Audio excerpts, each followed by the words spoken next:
Okie dokie. I think we're ready to rock. It's very strange because I can't see you guys. I know you're out there, but I'm just trusting. I'm Maggie. I'm with Felony and Mayhem Press, and we have the distinct honor and privilege of publishing Alex Reeve's extraordinary Leo Stanhope series in the US. I was so excited when I read the first of these books. I was just thrilled, and I continue to be thrilled. They're like nothing I have ever read. And I say that as somebody who owned a mystery bookstore for 20 years and has been reading crime fiction for a very long time. I think they're extraordinary and they're wonderful, and we are really delighted to be putting this event on. I think we have a terrific event for you. I really hope you love it. And I am mostly going to be logistics girl. So in the spirit of logistics, just a couple of things. One is that you'll see behind most of the speakers a map. That's actually a map of London in 1860, which is about 20 years before Leo Stanhope arrives on the scene. And I have to remind folks that my map is actually backwards. And that Regent Park is in the wrong place. But soldier on anyway. But the other thing I wanted to say is that if at any time during tonight's proceedings, you feel moved to buy a book or 5, it's very easy to do.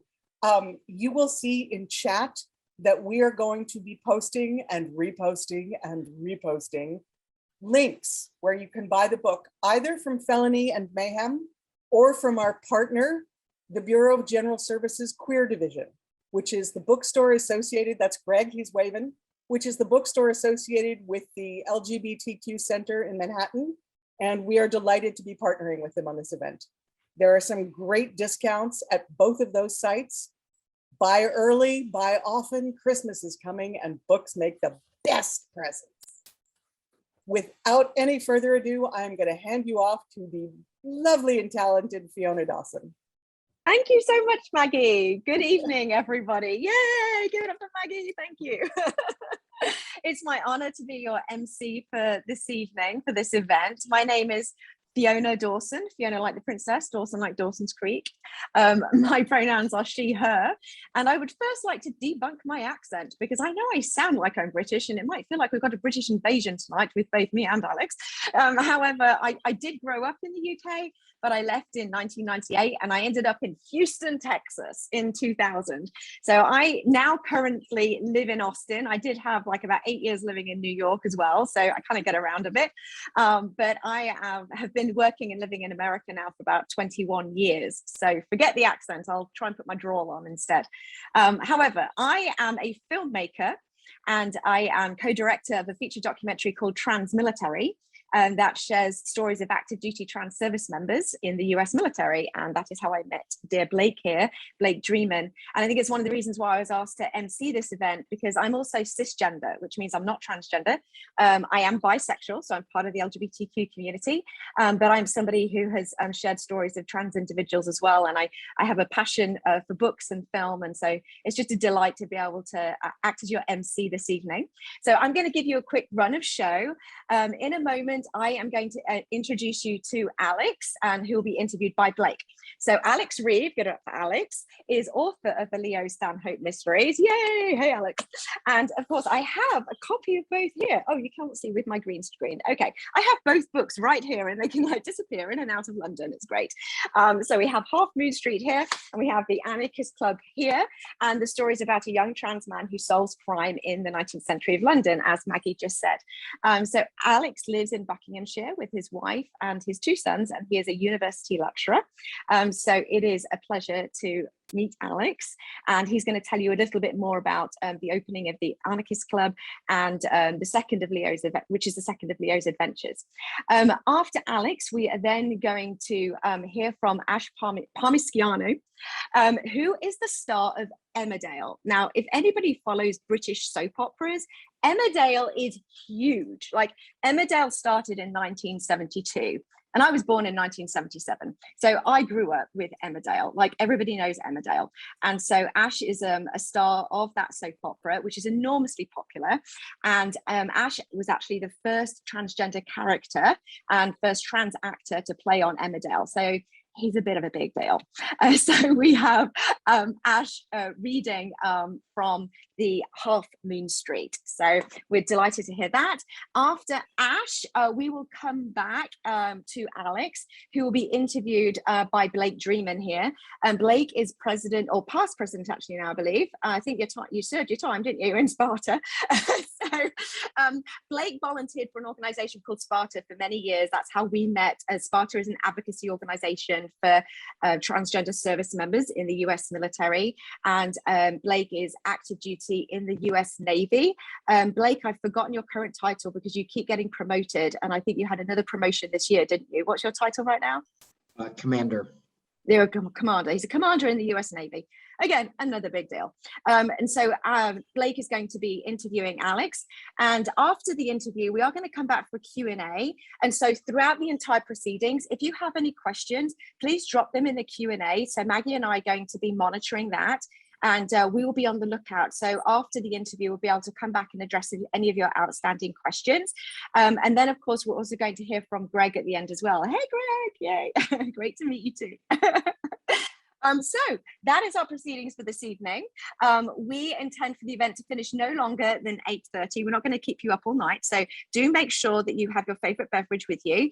And only if you need a quick pit stop, then go ahead. But otherwise, we are going to entertain you until no later than 8:30 this evening. So with that, it is my dear honor to introduce and hand it over to Alex Reeve. Take it away, Alex. Yay!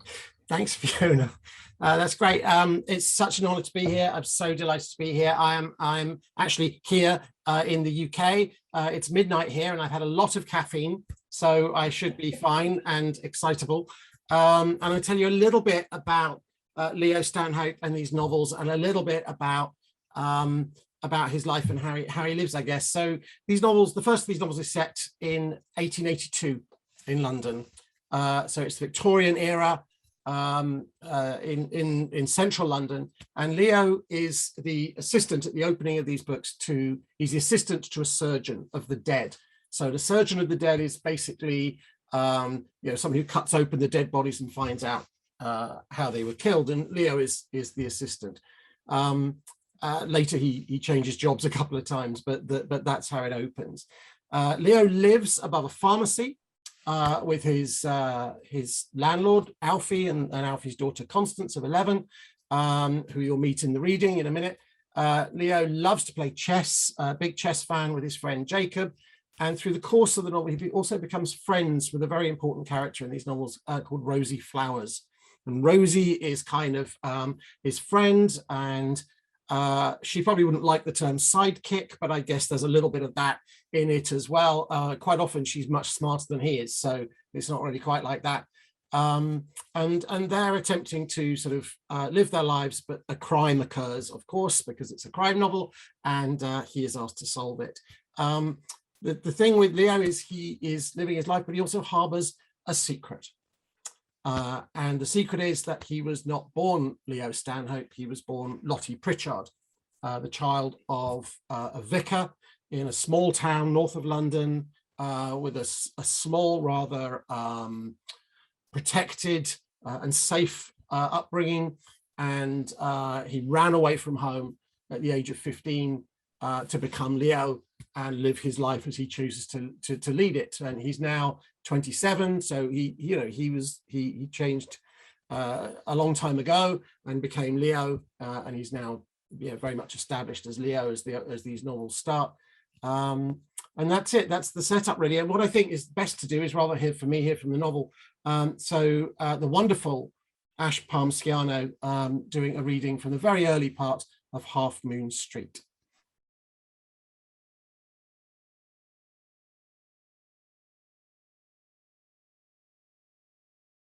My room was above a careworn pharmacy on Little Pulteney Street in Soho, an area that almost succeeded in not being a slum.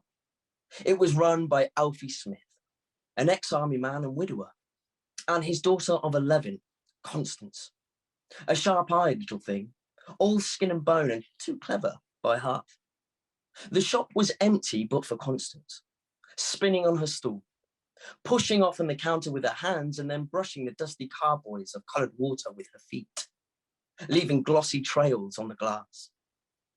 As soon as she saw me, she leapt up, staggered dizzily and shouted, "Powdered Coleoptera beetles." Powdered what? Coleoptera beetles. What's your guess, Mr. Stanhope? I don't know. Let me think. I scanned the shelves. They were crammed floor to ceiling with pots and potions, but there was nothing to give me a hint. Heart palpitations?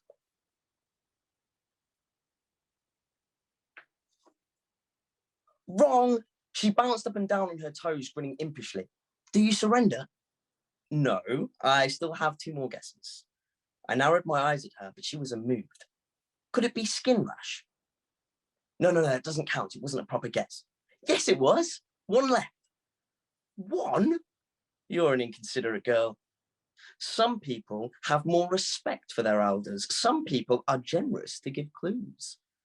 Stupid people. Not me. 1 left. All right. Is it ulcers? No! She clapped her hands together. It's blisters. It cures blisters. I win again. That's 8 for me, 5 for you. Don't gloat too soon, I said, but without much conviction.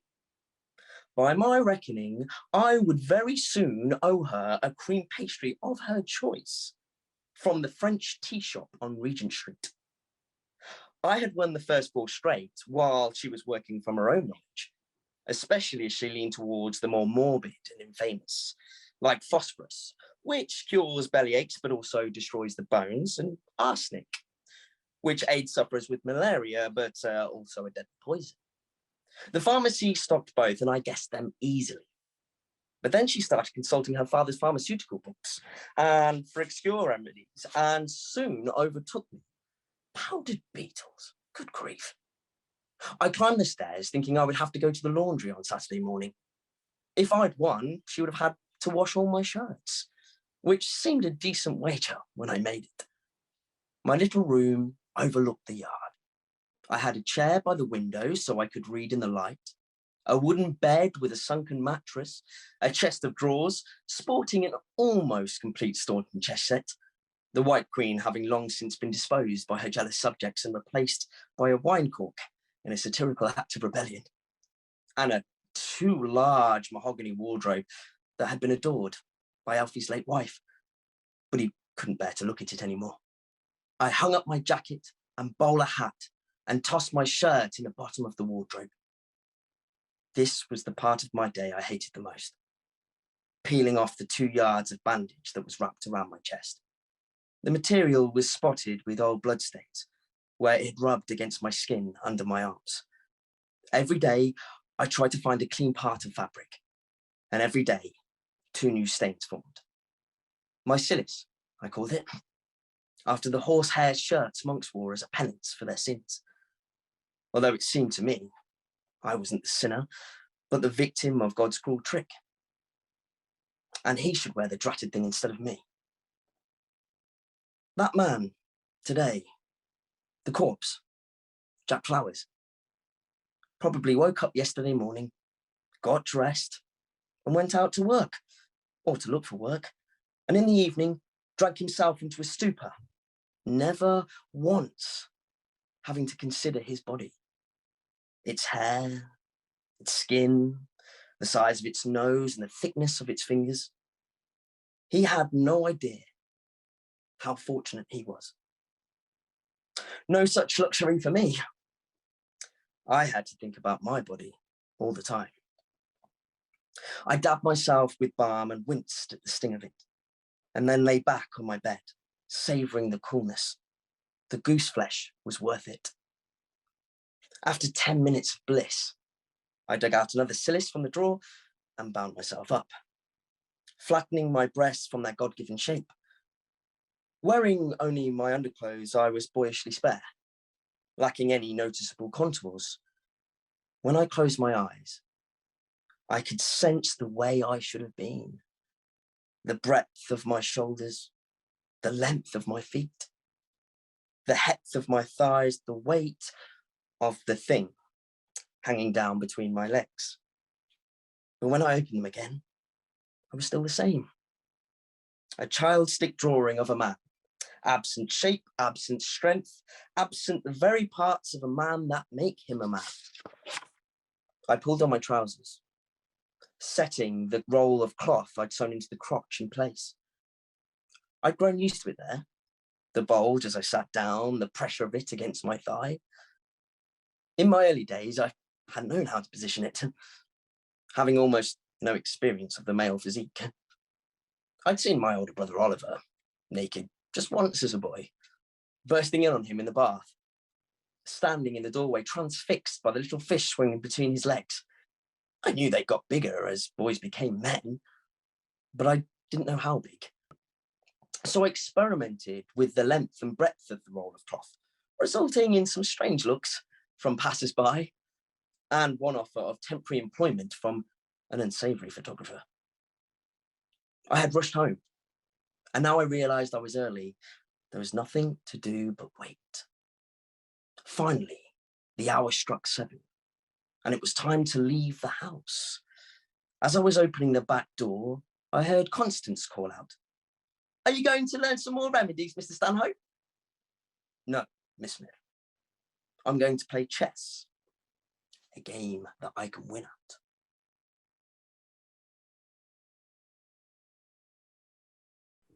Thank you so much, Ash, for that reading. It's my pleasure to now lead us into the interview of Alex. And as I said, my friend and colleague in the work for the feature documentary Transmilitary, Blake Dreeman, is going to be interviewing Alex. And I also kind of wanted to add to you all, let you know that not only did Blake is past president of Sparta and is an active duty service member, but he has done many, many different roles in terms of educating people with his personal story about the experience of being trans and in the military. And one of the events that he participated in was testifying on Capitol Hill. So Blake has had the experience of testifying before the House Armed Services Subcommittee on Military Personnel to educate them on what it's like to be a trans service member. So I just felt like Blake was the perfect person to be able to interview Alex with his shared experience. And so I know that you're in for a treat with this really great interview. So let me hand it over to Blake to interview Alex. Thank you. Thanks, Fiona. I appreciate the introduction and everything that goes along with that. And I have definitely enjoyed working with you as we continue to fight in the U.S. for great the transgender movement. Alex, this is a great opportunity, and I appreciate the opportunity to interview you for this book. I really enjoyed the book. I got to listen to it, so I got to hear Alex or Ash for all 10.5 hours of the book. Right.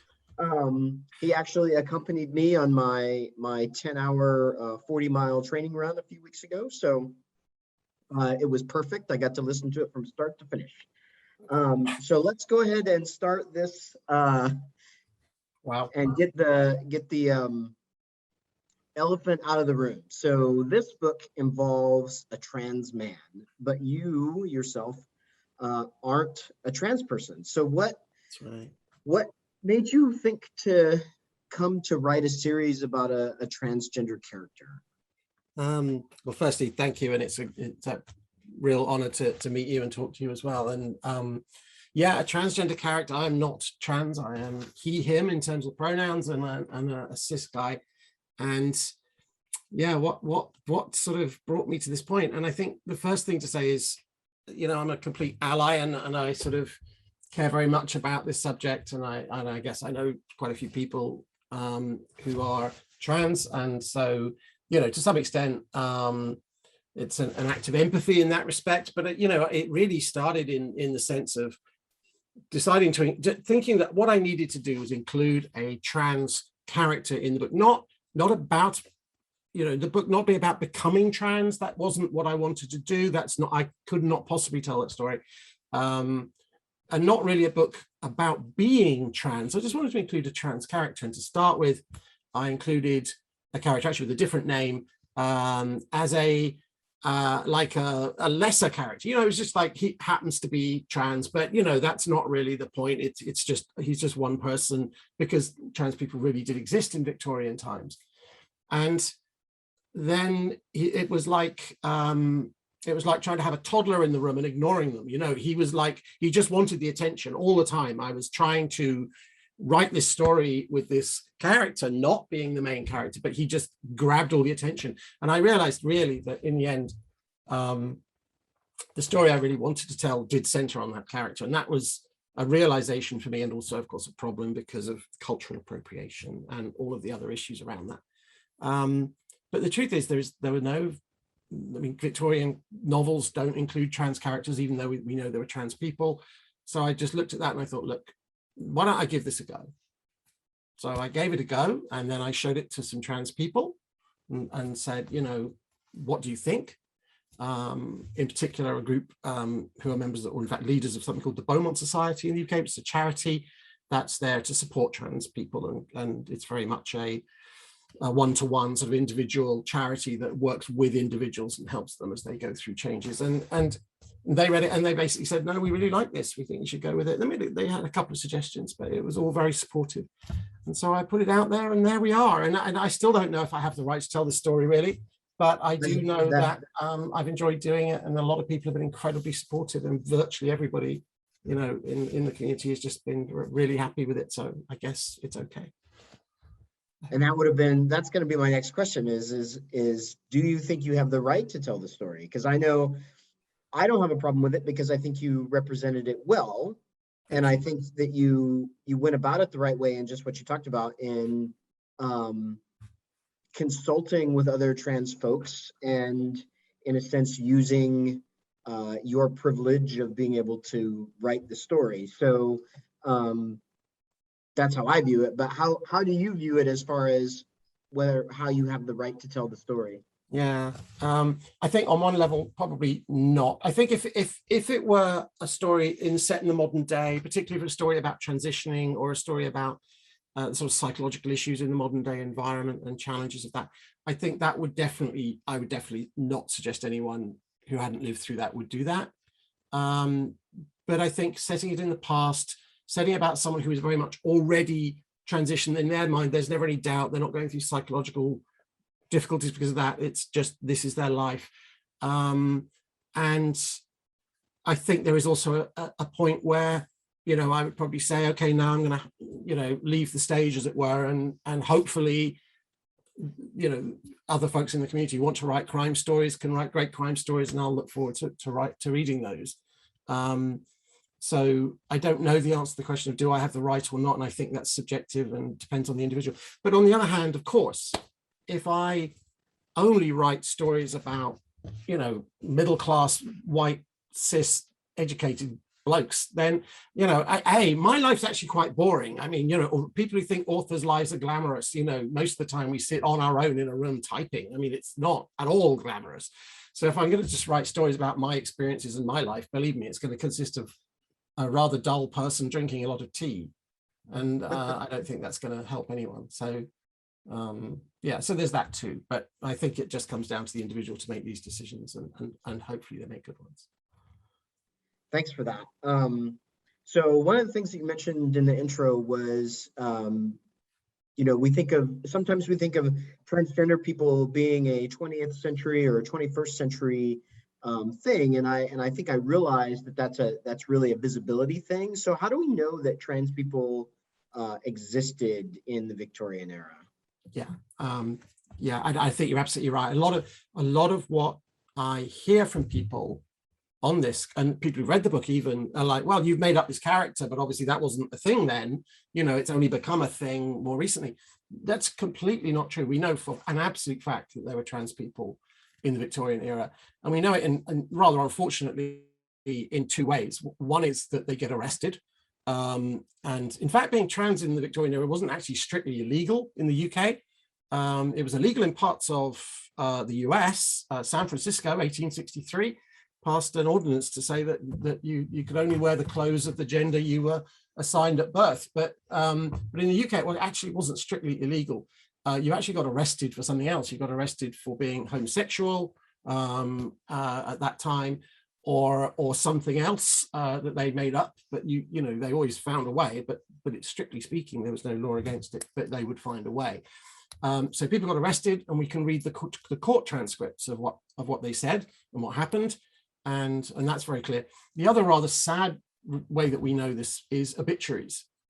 The press absolutely loved these stories of people who lived, in many cases, their entire life, from their entire adult life, certainly, as trans men and women, and only at the point they died were they discovered, physically to be different than how they'd been taken. And the press loved this, which is a sort of mixed blessing. But the benefit of it, obviously, is that we can see the facts now and see, look, actually, these people lived a whole, they got married. Some cases they adopted children. They worked, lived, thrived in their lives. I mean, they were not, even that exceptional. We've at least got records. I've got records of well over 25, 26 people now. That's just trans men, actually, because I was really looking at Leo. So just trans men, there are sort of 25, 26 people that we have definite records of.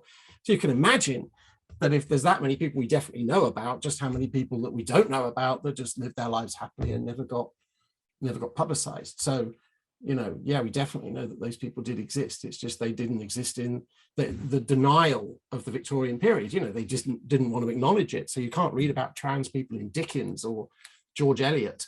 You can only read about them if you read the newspapers and the obituary column, which is weird.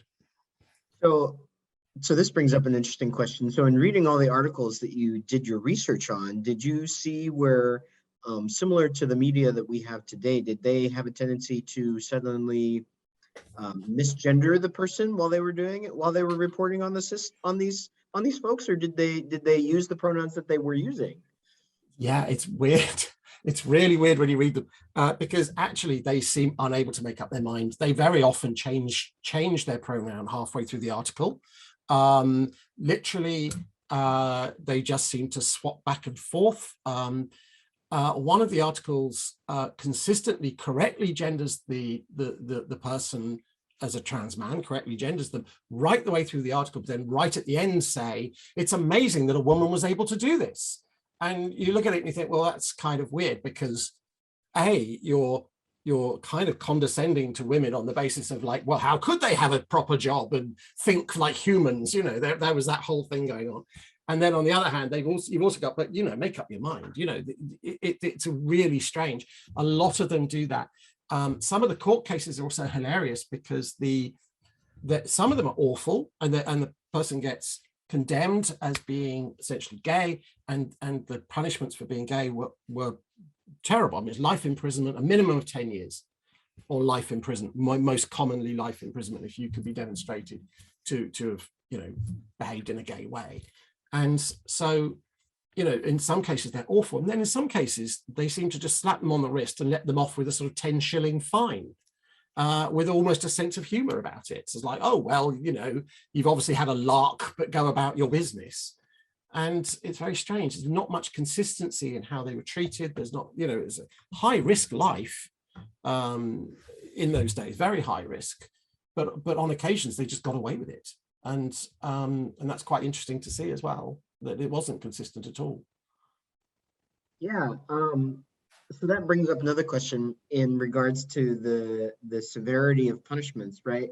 So I know that nowadays, at least in our context, trans women are treated much worse than trans men, because we blend in better with society on average, not always, but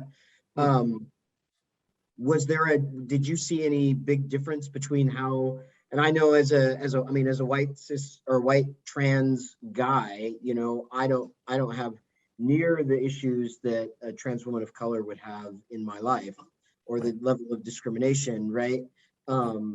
So because I just have that level of privilege. So did you see that in a lot of the research that you were doing? Was that with trans women versus trans men? Yeah, that goes way back, unfortunately. Yeah, I mean, in effect, women in those days could get away, legally speaking, purely legally, and only in this context, let's be clear, they could get away with things that you know, that men could not. And therefore, in a sense, trans men benefited from the fact that women were simply accorded more leniency. I mean, lesbianism was not illegal, but being a gay man was illegal. You know, actually, there were quite a few examples of women. I mean, Amy Dilwyn was a quite well-to-do Welsh woman who, you know, basically wore men's clothes every day, lived with I mean, you know, she would have called herself a female, not necessarily a trans man, but nevertheless, you know, she lived with her girlfriend in the house and nobody seemed to bat an eyelid. Whereas if guys had done the same thing, they would have been in real trouble. So yeah, it goes right back, unfortunately. And also culturally, you know, people like Vesta Tilley, who was a music hall star, you know, she wore men's clothing every night and acted as a guy on stage and was very convincing and very good. I mean, she was really an excellent performer. And she went on to marry a Conservative MP, a member of Parliament on the Conservative side, became Lady de Vries, believe it or not. And, you know, she didn't suffer at all for this, whereas, you know, actually, you know, music hall stars who are essentially trans women or acting as trans women would you know, they didn't find it nearly so easy to do. So no, unfortunately, all of that goes quite far back, and it's a real shame. As I say, so does that make it a little bit, so this is interesting in the sense that, does that make it interesting in the sense that the way Leo approaches how he investigates this crime would have been entirely different if the character had been a trans woman, because she would not have been able to get into most of the places that he went to. She would be unable, she wouldn't be able to do his job. So his job as an assistant to a surgeon, that would not be open to her at all. She wouldn't be able to live on her own in the way that he does, not respectably.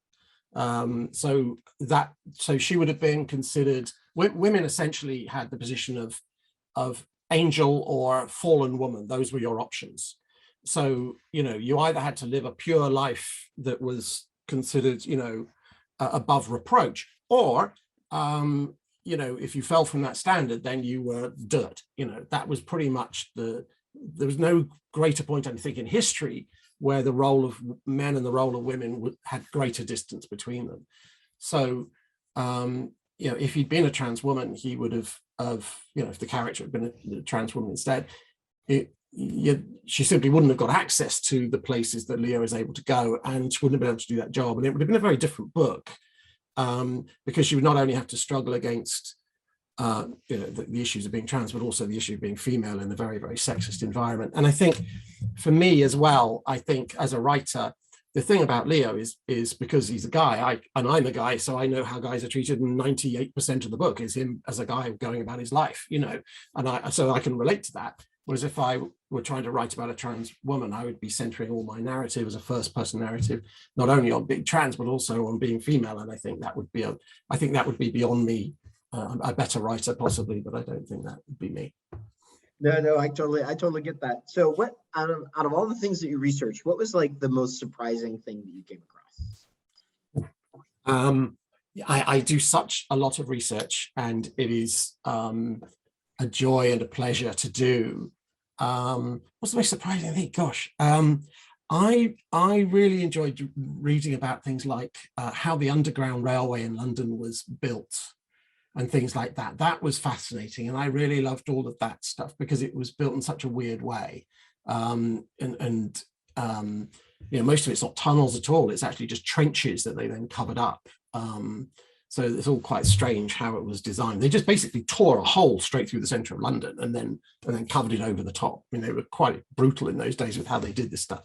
So that was fascinating. I think the other thing is, you know, I really got really interested in the sort of actually, I suppose the most surprising thing, I think most people assume, and I probably did, I can't really remember, that Victoriana and Victorian life was sort of petticoats and bustles and crinolines and, you know, pretty hats. And I think, you know, because I think that's a bit of a televisual representation, you know, that's it's all very Downton Abbey, which is obviously later, it's not Victorian, but, you know, it's only a bit later. And I think people still have that sort of sense of Victorian life, but of course, that was the very wealthy. That was a small percentage. The vast majority of people were very poor and didn't wear, I mean, how could a woman wear a crinoline or a bustle to work? And it was just impossible. So the reality is that those kind of clothes were worn by the rich to show that they didn't work. You know, you didn't wear a corset unless you were, you know, unless in effect you were displaying the fact that you didn't have to work for a living. So I think the degree of poverty and the lives they led, I mean, they shared beds, they shared rooms, people would sleep in the bed during the day and then somebody else would come and sleep in that bed at night. You know, so you'd share a bed alternately with people, for example, and that kind of thing. You know, it was just so poor for the vast majority of people, and then a few people were very wealthy, and those are the people we see in all the television programs and on the front of, you know, posters and novels, and you know, but that was such a tiny minority. No, I actually understand that. I spent several years on a submarine, and Yes. As an officer, I don't do what they call, that would be called hot racking, where you get up and go to work and somebody else comes into your bed and sleeps, and then they get up and go to work and then you come back and go to sleep. So I didn't have to do that, but I had plenty of sailors that did. And that comes with, again, the level of, you know, where you are in the hierarchy of Yeah, it's similar actually, isn't and it? things like that. So in speaking of the Victorian era, what brought you to the Victorian era? I mean, I wouldn't necessarily think that nowadays we would be necessarily hearing, I mean, I love the Victorian era. I love horror and crime novels and things like that. So, but I'm a little bit on the weird side sometimes when it comes to what I read, because I'm all over the place. But what drew you to that? The late Victorian era, where this is set, the 1880s, is I think it's just such an amazing time. What I really liked about it was that that the world is kind of recognizable, but also different. It was just the brink. It was the, you know, if as we approached, you know, the First World War, and just after the First World War, you've got, you know, women's suffrage and sort of electrification and all of those changes. And I just wanted to go before that, you know, a generation before that, where actually you can really see, I mean, if you look at the map of London behind you, the 1860s, it looks very much like to modern London. You know, the parks are in the same place, the river's in the same place, many of the streets are the same. So you can, or not in Maggie's case, her map is backwards, so don't look at that one. But everybody else's map that's forwards looks very much the same. And so you've got that sense that it's kind of the same and yet also different. You know, in 1882, the Tower Bridge was not built. You know, so, you know, you have that sort of differences as well as key difference. There wasn't much electrification. The sewers had only just been installed. They were quite new, and many of the areas didn't even have, you know, mains gas. You know, the poorer areas didn't tend to have that. Transport was, you know, the London Underground, it had been started in 1868, but it was very far from what it is now. It was just a few tracks through North London, and then Central London was being built right now, you know, during the novel. Essentially, they're building the Central line. And nothing south of the river at all, because they hadn't learned how to dig under the river by that time. So, you know, it's like modern London, but it's just that little bit different. And it's like the modern world, but it's a little bit different. And attitudes are similar to now, as you kind of pointed out, but also a little bit different. And I think that it's the similarity, but just that little bit removed that really attracts me. And I think if you go too far back, it gets very different. It's also really hard to research. You know, Tudor London or whatever is just that bit harder to research, and it's very different. And actually what I really liked was the fact that I can do this detailed research, and I'm a bit of a stickler for that. So I really like that as well, which you can do for Victorian things and you can't do for before that. Well, that's great. So I'm thinking through the novel and everything, and why. So part of it, what makes it great is that what made it really awesome too was that you didn't spend a lot of time doing the identity discovery, but you did talk about the struggle.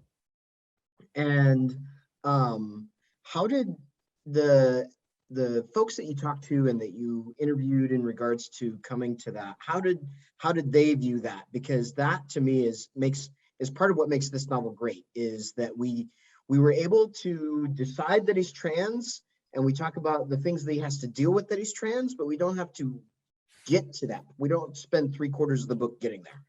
No, I think, there's some really well-established and successful old books where effectively genders are hidden until the end, and then it's sort of, oh, but it was a girl all along or whatever, and you've got that sort of scout thing going on and all of that, and I get that, but not least because frankly I think the publisher would probably have put the fact that this was a novel about a trans person on the back cover, so you're not going to keep it secret for long anyway. And I just didn't like it. I didn't like that whole idea of kind of hiding something. I wanted that right up front, right at the beginning, early doors. We've got, he is this, and that's who he is. And I didn't want that. I didn't want that to be the focus of the novel. That would have been, at the end of the day, it's a murder mystery, right? It's solving this crime that you want to kind of be the center of the novel. And hopefully the characters are interesting and funny and we can take them through the story. But, you really want to focus on, there's a crime to solve. So let's get after that. So there's that. And I think the other thing about the struggle, so talking to people, talking to trans people, what I didn't want to shy away from, and this was some of the feedback I got, was, actually, in many cases, happy now, content and leading great lives, but actually getting from there to here was not that easy. And at times, they suffered mental health issues. There was a lot, we know that tragically, there's a lot of suicide relative to the general population in that community and so on. And it's awful and tragic. And I didn't want to kind of completely shy away from that. So I also wanted to, so this kind of almost little memories he has or thoughts he has that are just like, well, that was then, and that was what my life was like, and it was difficult. So not dwelling on that or making it out of context, just where things reflect back, he is able to reflect back a little bit on some of the difficulties. But that really came from talking to the community and wanting to do justice to that reality. So my next question is interesting or not. Well, I don't know if it's interesting, but why a mystery novel versus, say, an adventure novel, right? So like one of my favorite books growing up, and I actually still have a copy of it, it's published, I don't know, mid-'80s, was The True Confessions of Charlotte Doyle, which is funny because she shares the same birth name as Leo, but she ends up on a ship out to sea trying to get across the Atlantic and gets kidnapped by pirates and has to pass as a boy and all this other stuff, like hugely influential in my life as a trans guy. Right. But why a mystery novel versus something similar to like Stranded on an Island?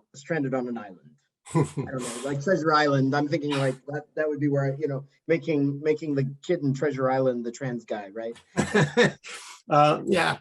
Maybe I have a personal hatred of Treasure Island as a book, so maybe not that one. But yeah, I think as an adventure novel, I love adventure novels as well. I think that I was particularly interested in this because I think that with a mystery novel, with a solving a crime novel, it's by its nature, it's all about hidden identities and secrets, and all your witnesses lie, and crime novels are unique. You tell two stories at the same time. You tell the story of the crime, and you tell the story of the crime's resolution, and you still tell the story of the crime sort of out of order in a disjointed way with unreliable witnesses. And so that story is sort of hidden and covert, and then you unveil it obviously at the end. And then at the same time, you're telling a story, a sort of linear story of the resolution of the crime. So that kind of secret life the layers of a story really appeal to me in terms of crime stories. I'm a bit of a sort of scientist when it comes to this. So I kind of study how crime novels work, how you know, the sort of golden age crime novels like Agatha Christie's, which are sort of puzzle whodunit kind of novels, versus something like, you know, the Philip Marlowe novels, and those kind of things that are more, he was educated in the UK, but he was American, Chandler was American. And so you've got that very different sort of sentiment. It's less about the clever person and more about somebody who's determined and dogged and solves the crime that way.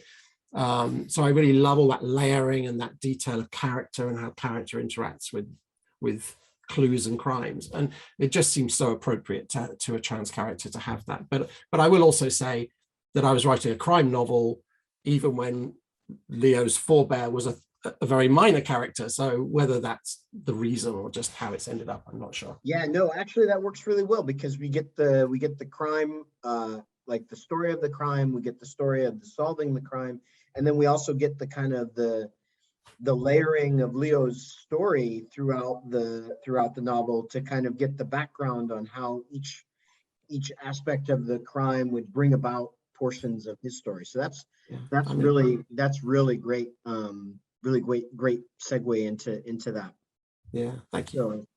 So, well, Fiona, I know we have some questions from the audience, because I've kind of run my gamut, even though we've been having some fun. I'm you know, anything else I would ask, I'd be ruining the story. So I'm gonna Well, for a second.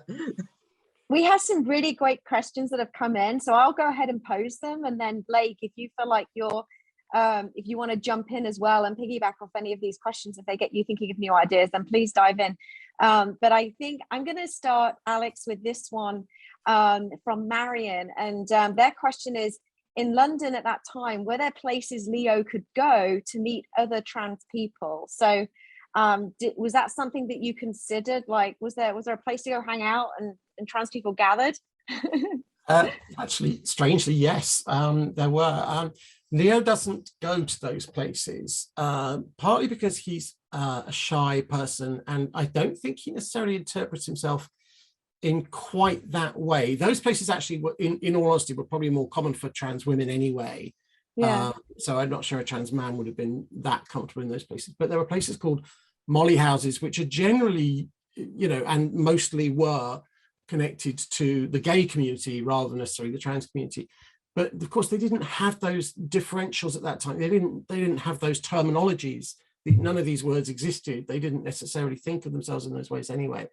And actually, in some of those transcripts and some of those, you know, stories that you can read about those times, you know, very clearly, some of the people who went to those clubs were largely trans women rather than trans men, but they were trans. They were not. It was not just a place where gay men would meet, although some of it was definitely that. But there were also quite a few what were very clearly, in retrospect, trans women there, and so he could have gone to those places, I think, but he doesn't really see himself that way. He's more, and there's a lot of Leo also that he was brought up, you know, this child of a vicar in this very safe family with a brother and a sister, and he's the youngest, and actually he's quite conservative, really. You know, he's not really a natural rebel by nature, and so, you know, he would probably be a bit shocked actually by those kind of places. He's not really that person. He simply sees himself as a guy, and he goes about his life that way.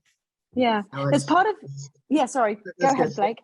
I go back and forth on this in the sense that I identify with Leo in so many ways, in the sense that I would have been that exact same guy.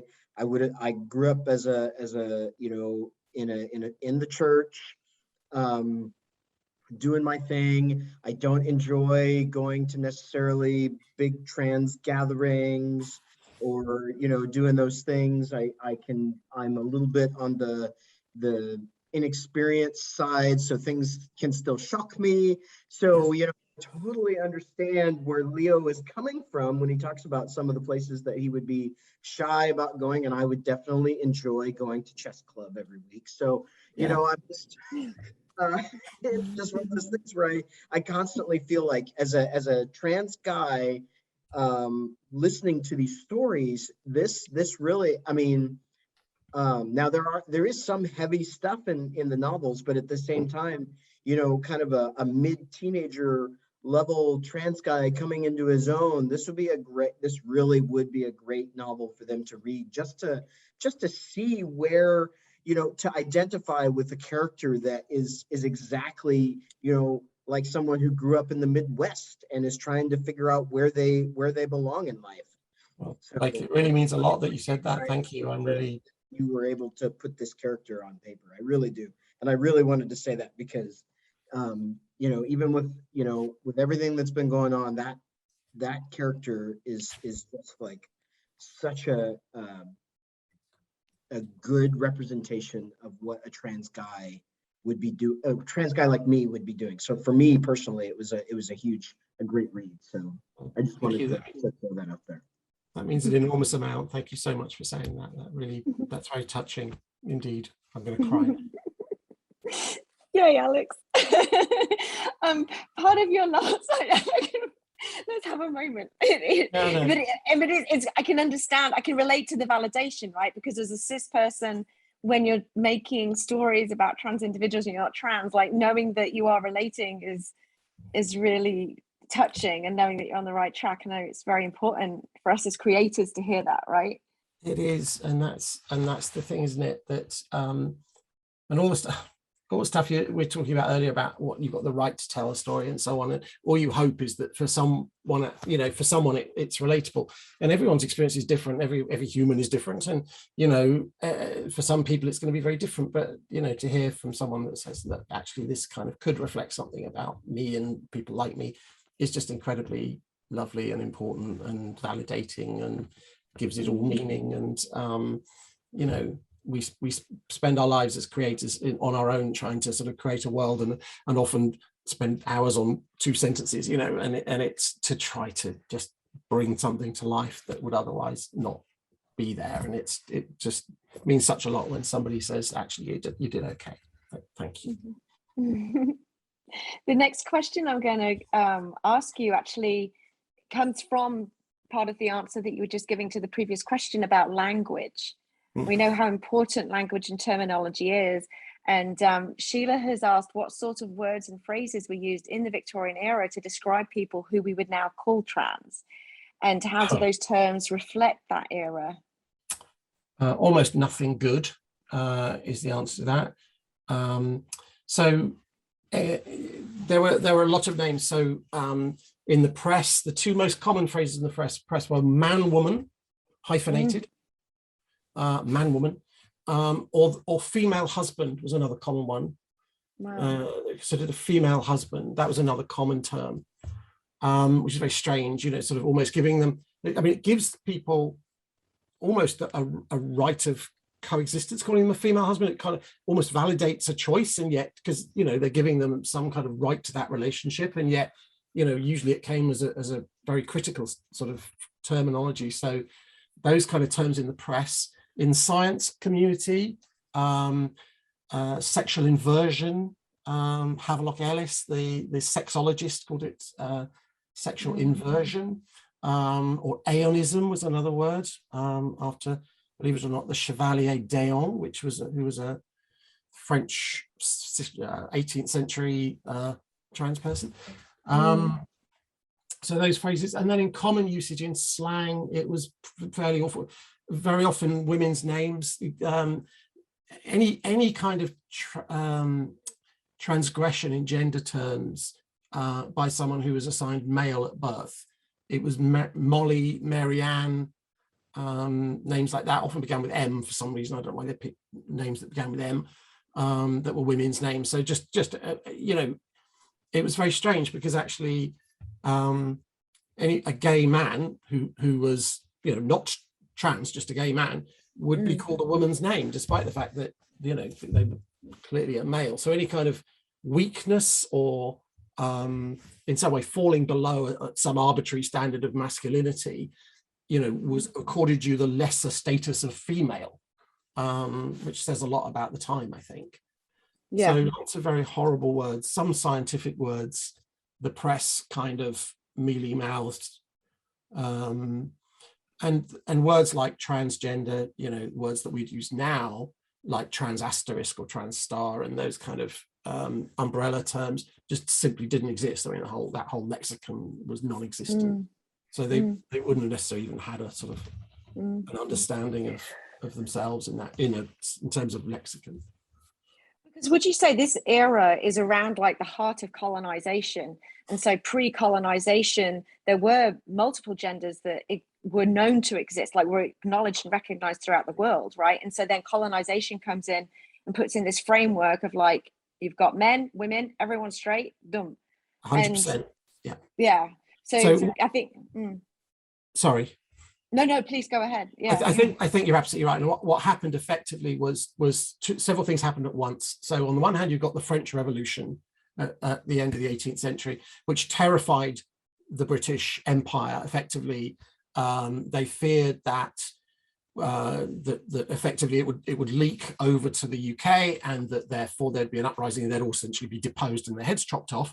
So they effectively implemented a hegemony of a moral standard of stiff upper lip and Britishness and anti-Catholicism, anti-Irish, anti-French, anti-everything that wasn't effectively the status quo. And part of that was imposing these kind of very arbitrary rules on the community. And at the same time going on, you had the colonization, as you say. So in India, for example, there were the Hijras communities of a mix of sort of intersex and trans people, which was a very well-established community, and it looked after orphan children in India, and was quite well accepted. Nobody thought too much of it, the whole sort of concept of the third sex in India and so on.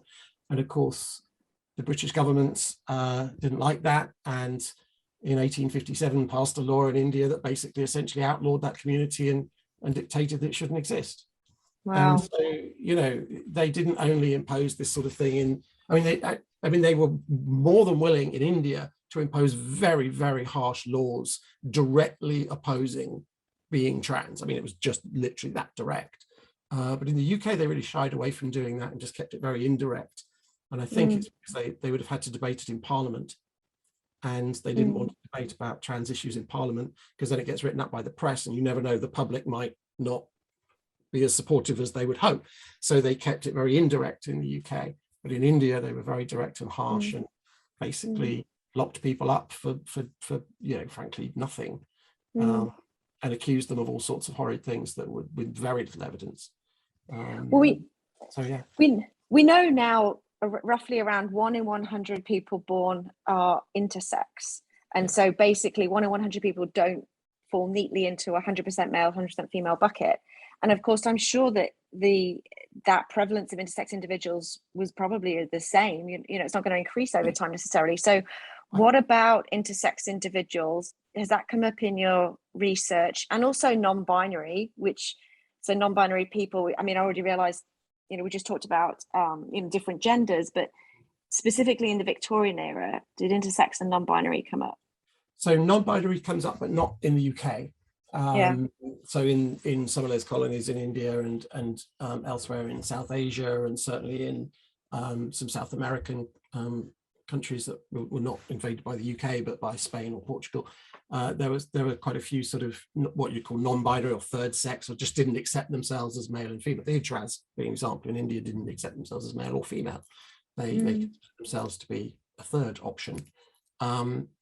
In the UK, not so much. Intersex people, yes, you know, there are some really classic examples of that in the UK, but unfortunately, most of the way you hear about them is that they were sort of exhibited almost like specimens. I mean, it was awful. So there's a bit of that.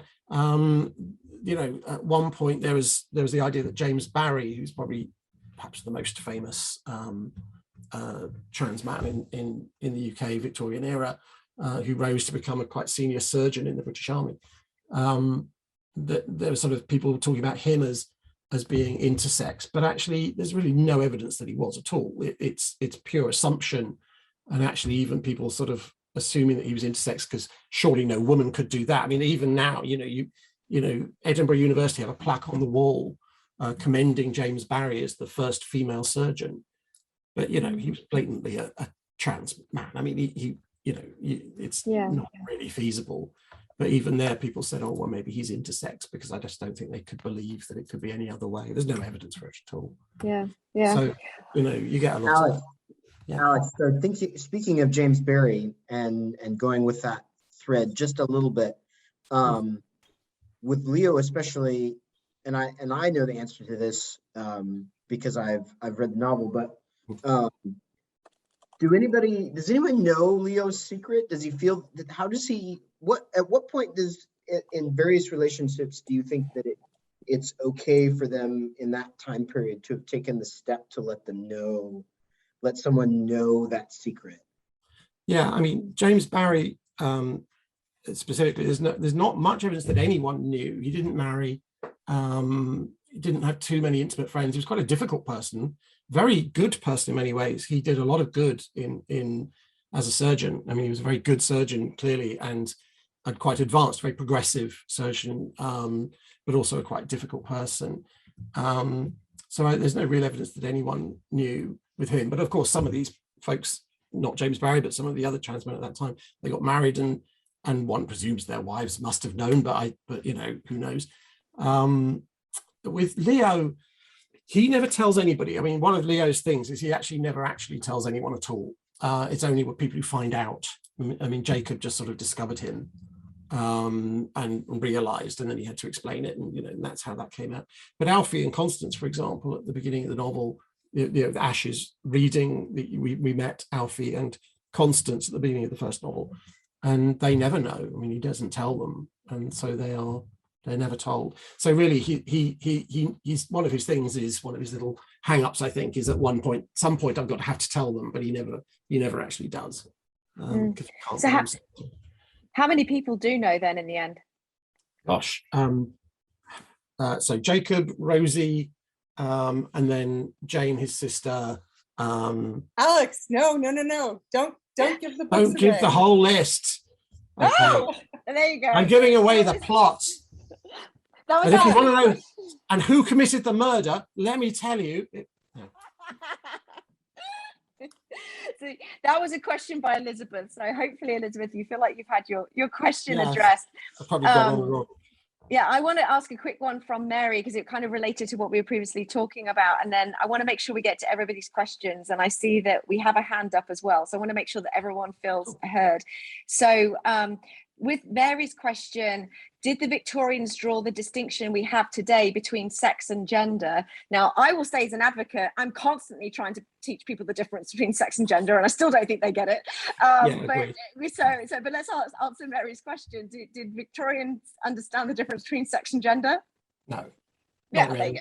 So people like Leo, I mean, presumably does by default, but I'm aware that he would characterize it that way. I don't know, but there must have been some awareness of people that in some way their idea of themselves and their physical self was not sort of as aligned as it was for some other people. But I don't think, I mean, quite honestly, that definition of sex and gender, I mean, you think you've almost that sort of Judith Butler and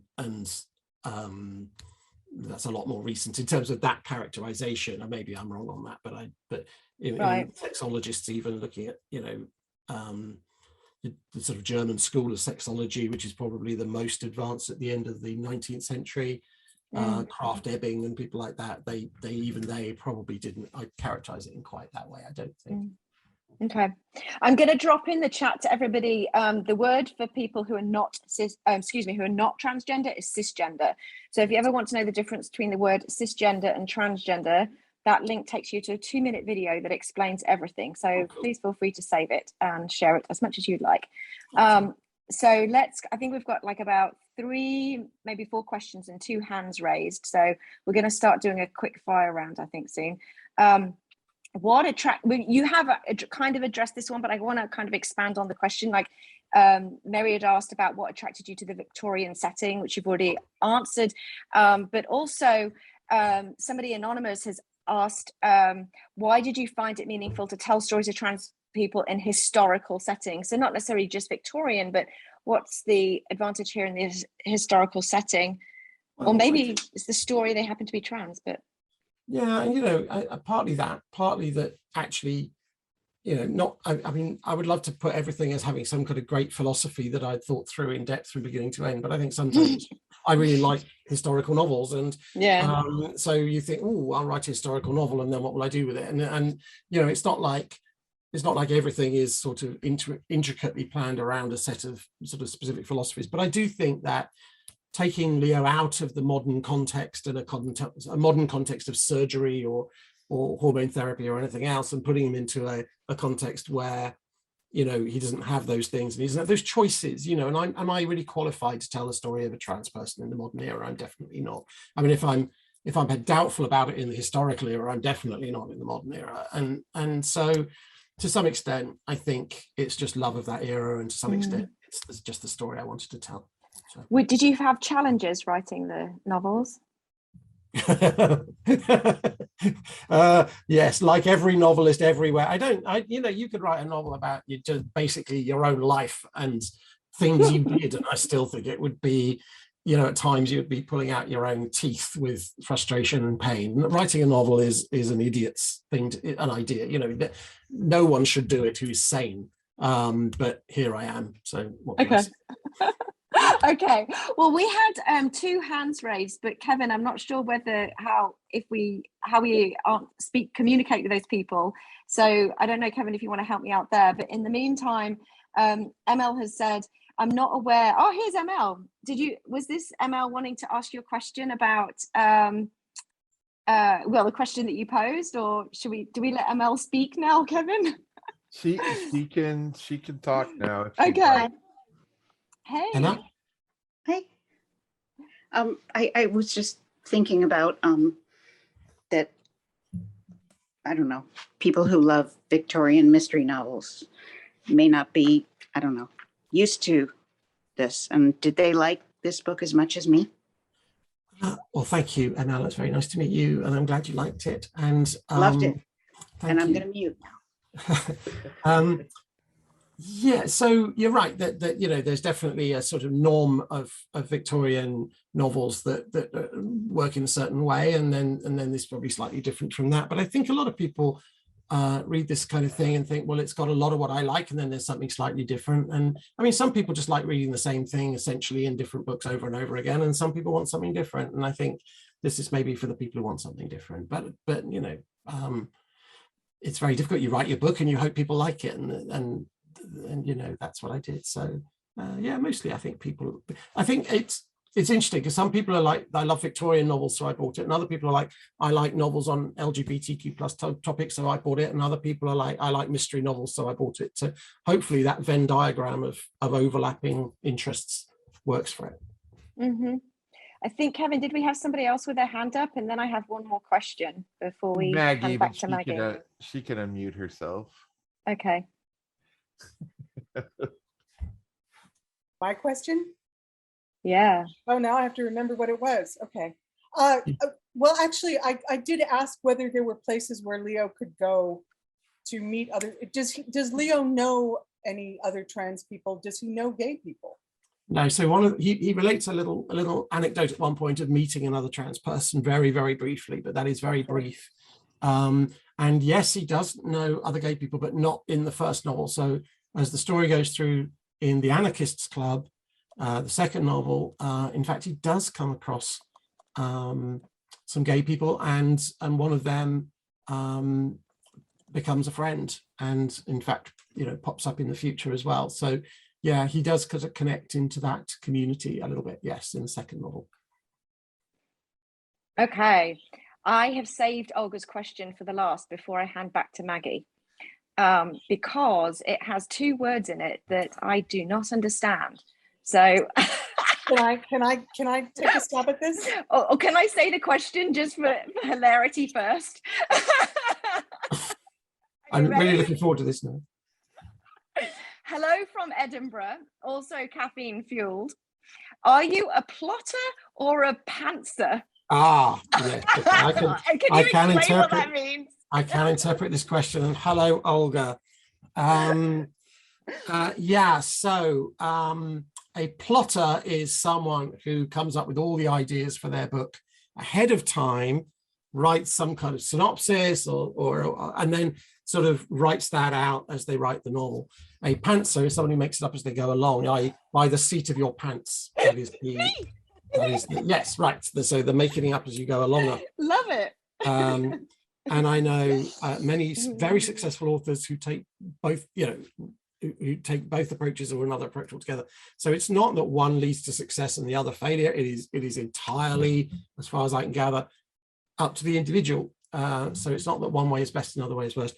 What I do is I write out, I'm a plantser or a plotzer or something. I write out my ideas for the novel and the main beats and what's going to happen. And so I've got a really good idea by the time I start how it's going to go. And then I start writing the novel. And about 4 pages in, I find I've diverged massively from the plan. The plan for Half Moon Street did not include Constance. Constance arrived as I was writing and just turned up with her stupid game about coleoptera beetles, as Ash read out. And that was literally her arriving Constance. with me surprised as I'm writing, thinking, okay, I seem to have created a new 11-year-old girl, and now what do I do? And then I have to redo the plan. So I go and redo the plan to what it now is, and then I write a bit more, and then I change again, and then I have to redo the plan.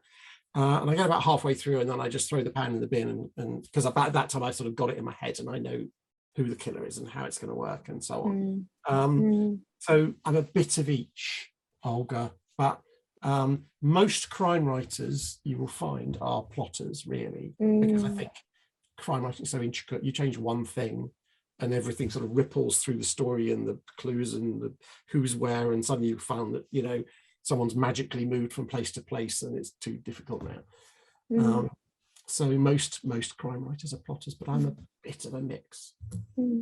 It's fascinating. Very, very interesting. Thank you. I was expecting something Scottish. When she was from Edinburgh, we're going to get some Scottish colloquialism that I'm not going to understand either, coming from down south. But actually, no, plotters and pantsers I can handle. Plotters and pantsers. Awesome. Well, Alex, it's been my honor to MC this. Thank you so much. And thank you, Blake. And so I see Kevin has his hand up. And it is now my turn to turn it back over to Maggie. So thank you very much. I would like to ask one last question. You seem to have alluded that you are done telling Leo's story. Is there more to come? Not quite. No, I think there's more.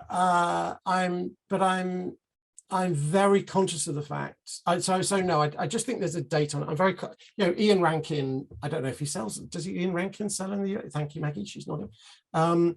So that kind of thing where you've got, I don't know what he's up to now, 20 novels on with the same 30. character. 30. It's like too many.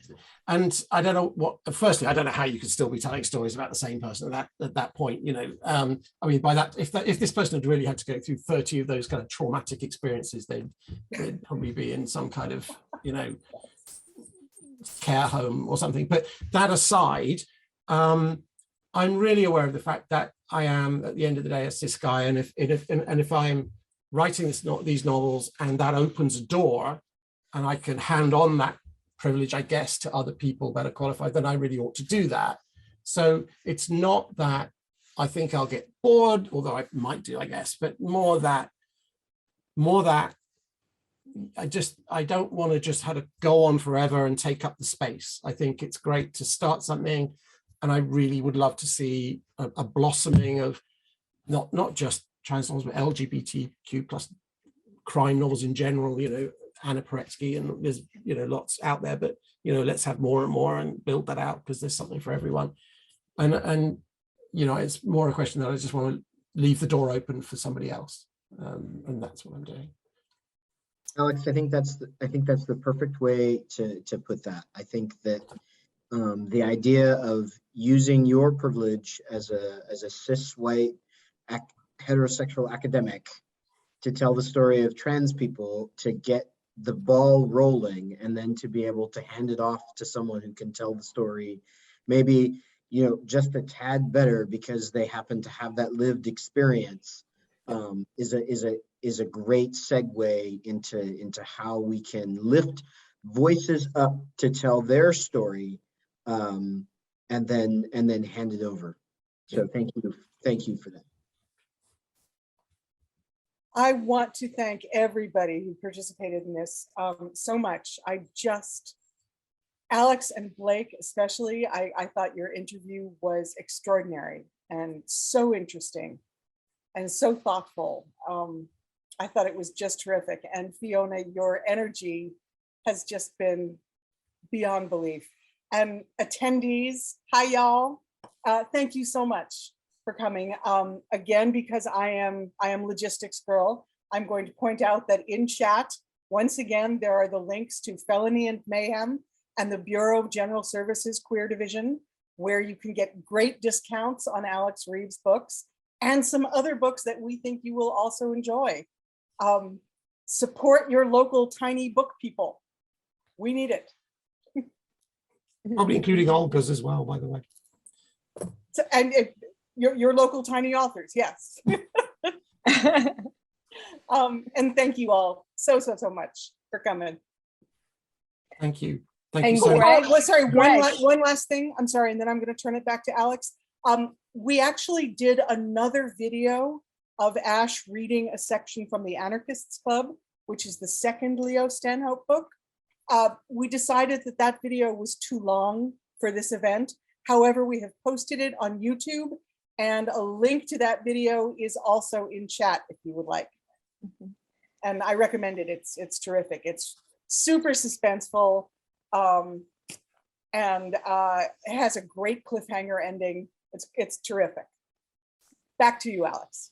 I just wanted to say thank you, Maggie. Thank you, Felony and Mayhem. Thank you, in particular, Blake and Fiona and everybody for all of this. This has been really fun and really great, and I've really enjoyed. And one day, if this horrid pandemic is over, I will come over and do some bookshops and things. But you know, which would be lovely. But this has been fantastic, and it's such an opportunity, and I've really enjoyed it. So just to say, from the bottom of my heart, thank you, particularly to Blake, but to everyone. And you know, see you all soon. Alex, I hope that you'll come do a reading in Austin, Texas, and we'll meet in person. Lovely. I think Absolutely Texans fantastic. need to know this book. And I know that we would love to also hear from Greg as well before we wrap up the event as well, right? Yes, For the please. Bureau of General Services. Greg, you're on. All right. So my name is Greg Newton. I am the co-founder with my partner, Donnie Joachim, of the Bureau of General Services Queer Division. The Bureau, we like to say, is a government agency for a government that does not yet exist. And the primary service that we provide is holding a space in New York City for queer books and queer culture. So we are indeed a queer bookstore located on the second floor of the LGBT Community Center at 208 West 13th Street. Famous for having the Keith Haring bathroom. If you've never seen that, that's right around the corner from the Bureau. You should come check that out as well. So we're a queer bookstore, but we also do tons of events, and we always have an art exhibition up on our walls. So please come visit us. We're open up Wednesdays through Sundays, 1 to 7 p.m. And the link in the chat will take you to our online store where you can get both of Alex's books at a 20% discount. And I will wrap things up by saying Felony and Mayhem Press is not a bookstore, although we occasionally play one on TV. But please come visit us. We send out a very irregular newsletter, famous for having discounts and pictures of Melvin, the marketing intern. You can sign up for the newsletter on our website. We promise we will not cram it into your inbox with any real frequency. All hail Melvin. Yes, indeed. Anyway, thank you all so much from the bottom of my heart. Good night, Alex. Get some sleep. Night, Alex.